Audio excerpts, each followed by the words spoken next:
दमोह के मलाइया नील क्षेत्र में शुक्रवार को एक दर्दनाक घटना सामने आई।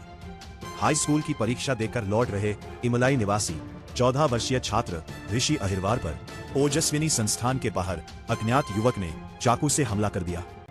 गंभीर रूप से घायल छात्र को जिला अस्पताल में भर्ती कराया गया, जहां हालत नाजुक होने पर आईसीयू में उसका इलाज चल रहा था, लेकिन दोपहर में इलाज के दौरान छात्र ने दम तोड़ दिया।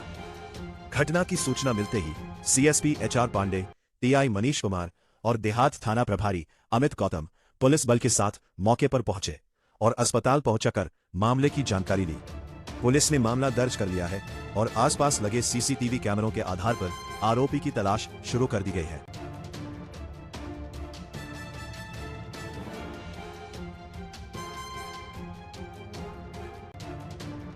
आरोपियों को गिरफ्तार किया है। पूरा मामला क्या है सर?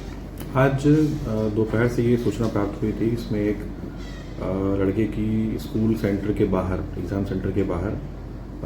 कुछ और लड़कों ने हत्या कर दी थी, जिसमें उसको जब हॉस्पिटल लाया गया तो अत्यधिक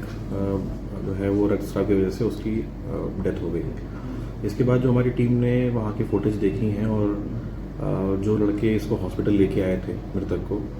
उनसे पूछताछ की तो उसमें पूरी बात निकल कर आई कि जो मृतक है उसका कुछ पिछले 4 दिन पहले ये उसी सेंटर पे जो 2 स्कूल हैं, दूसरे स्कूल के कुछ लड़कों से विवाद हुआ था, गाली गलौज हुई थी और फिर उसमें इन लोगों की गाली गलौज हुई और बात वहाँ समाप्त हो गई थी। पर आज जो है वो दूसरे स्कूल के लड़के जो हैं वो ऐसा लग रहा था कि पहले से तैयारी करके आए थे और उसमें से जो मुख्य आरोपी है वो चाकू लेकर आया था और उसने इन लोगों को, इसने लड़के को सेंटर के बाहर बुलाया। इन लोगों ने वहाँ उससे गाली गलौज की, उससे मारपीट की और उसी बीच में जो मुख्य आरोपी है उसने उसको उसकी जांघ में चाकू मार दी और वहीं पर उसको छोड़ के फिर ये लोग भाग गए और फिर 3 लड़के जो उसके साथी स्कूल के हैं मृतक के, वो उसको हॉस्पिटल लेके आए। इसमें अभी फ़िलहाल हमने जो ये 8 लड़के कैमरे में दिख रहे हैं और जो उनके बयान में आए हैं, उनको 8 को अभी पुलिस ने अभिरक्षा में लिया हुआ है और उनके कंप्लीट बयान करवा रहे हैं कि ये घटना होने के पहले पूर्व में क्या स्थिति बनी थी जिसकी वजह से ये दुर्भाग्यपूर्ण घटना हुई है और उस तरीके से फिर इसमें हम लोगों ने इनकी गिरफ्तारी करेंगे और फिर कल इनको हम न्यायालय में पेश करेंगे। सर लगातार बाल अपराध, अभी इसी विषय में बच्चों से भी चर्चा हो रही थी और जो 3 लड़के स्कूल लड़के को मृतक को लेकर आए थे उनसे भी चर्चा हुई थी। तो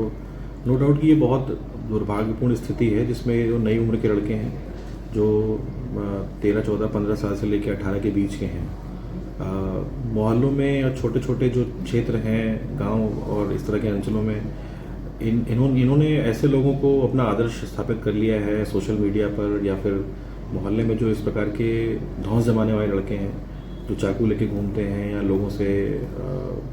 दबंगई करते हैं, बदतमीजी करते हैं। तो नो डाउट कि ये कि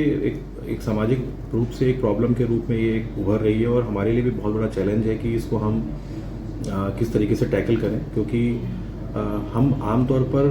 प्रशासनिक दृष्टि से देखें और कानूनी दृष्टि से देखें तो हम इस चीज़ पर काम नहीं करते।